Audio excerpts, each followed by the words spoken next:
This is Adidas Uniforia. It's the official ball for Euro 2020 and it's pretty wicked.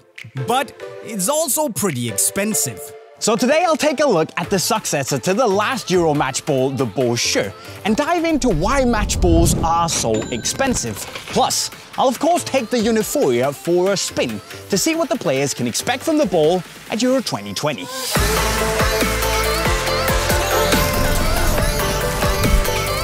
So why is the Uniforia so expensive? Well, it is because tech-wise, it's based on the Adidas Telstar 18 that we know from the World Cup from last year. And it was a ball that took Adidas 4 years to develop and test. They took it through 3 continents, tested it with over 600 players, 12 countries, and tested it both at altitude and sea level in freezing and plus 40 degrees Celsius conditions. And then they also tested it rigorously at their own factory. And the thing is that they check here for water absorption, they check for circumference, sphericality, flight stability, and all sorts of jazz. And one of the things they did was to blast the ball 2,000 times against a steel wall using an air cannon to make sure that it stays round. I'm not even kidding. But before all of the testing, Adidas have also done a whole lot of development on the ball itself. For instance, on the panel shape, where the edges are now longer to give the ball a more stable flight pattern in the air. Now, we as consumers might not really think about it, we just look at the ball and play with the ball, but the developers and the engineers have spent a considerable amount of time thinking about all these little details. Then, of course, there is production. Adidas have used a material called impregnil to make up the polyurethane foam that is basically the shell of the ball. Now, impregnil is a 65% recyclable and more sustainable material, and Adidas have even used a more sustainable adhesive to glue the panels together.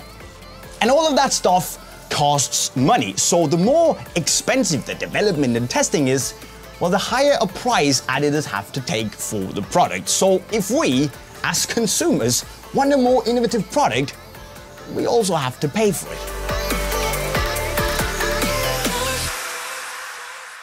Right, so tech-wise, the Uniforia might be a Telstar 18 with a facelift, but if you ask me, that facelift is pretty awesome, and it's actually also pretty important. See, the Euro 2020 tournament takes place in no less than 12 different countries, which is a first, by the way, but it also really goes to show how the tournament is going to be a melting pot of different football and culture and music, food, art, architecture, and of course, different people. So the new design here wants to capture how football as a sport can unite people and cross borders and build bridges. And in today's world, I actually reckon that's a pretty beautiful message. And apart from being a beautiful story, it's a beautiful looking football. For me, it kind of merges the OG old school football vibes we got with the black and white Telstar 18 with the more vibrant Brazuca colors, and I really enjoy that.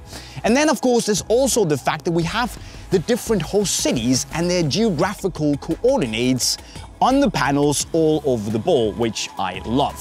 Of course, the NFC panel is also gone, but I don't think anyone is going to really miss it, so later, Chip.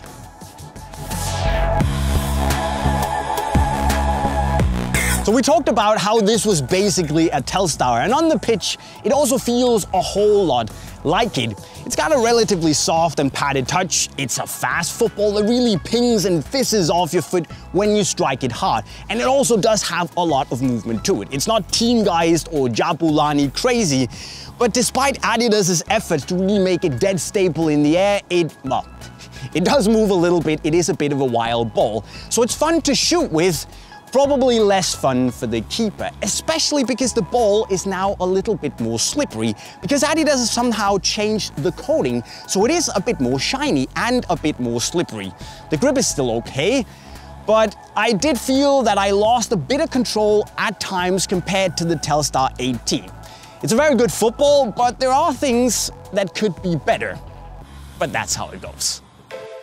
So there you have it, guys, the official match ball for the Euro 2020, the Adidas Uniforia. But before you go all shopping bonanza right over there, by the way, tell me what you think of the new ball in the comment section right down below. Before you, of course, make sure you've subscribed already with the notifications on to see more videos from your favorite football channel. And while you're at it, why not go learn some wicked skills in the playlist right down there? With that said, guys, I'm signing off. Cheerio.